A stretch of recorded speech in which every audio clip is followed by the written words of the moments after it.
کسی باطنی حقیقت کا عیا ہو جانا. اسی لیے اس پر پھر گفتگو انشاءاللہ ہوگی سورہ مومنون کے شروع میں.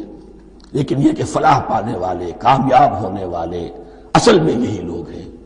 تو گویا کہ تعویل خاص میں صحابہ کرام کی طرف اشارہ ہو گیا، تعویل عام میں ہر شخص کو بتا دیا گیا اگر قرآن کی ہدایت سے مستفید ہونا ہے تو یہ اوصاف اپنے اندر پیدا کرو.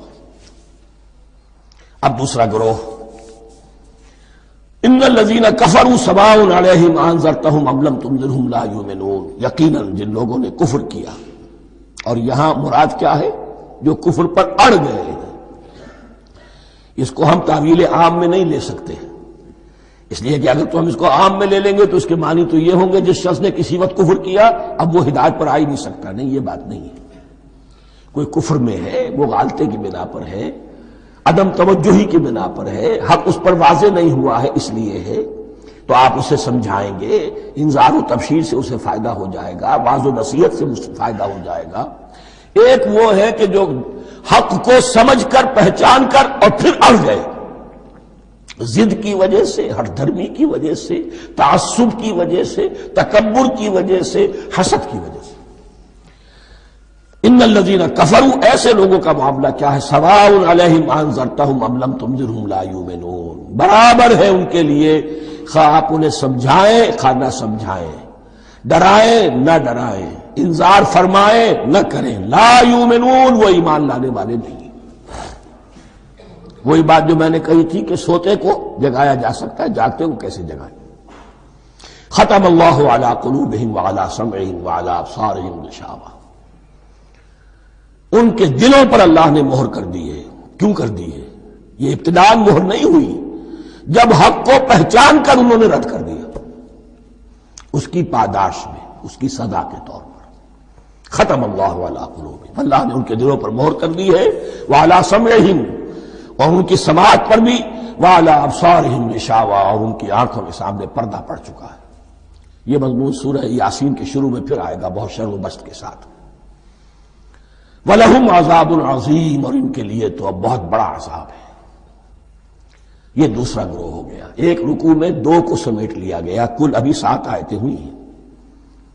ایک وہ گروہ جس نے قرآن مجید کی دعوت سے صحیح استفادہ کیا، ان میں طلب ہدایت کا مادہ موجود تھا، ان کی فطرتیں سلیم تھیں، ان کے سامنے دعوت آئی، قبول کی، اور قرآن کے بتائے ہوئے راستے پر چلے. وہ گلے سرسبد ہیں، وہ شجرہ قرآنی کے نہایت مبارک اور مقدس، وہ اس کے پھل ہیں.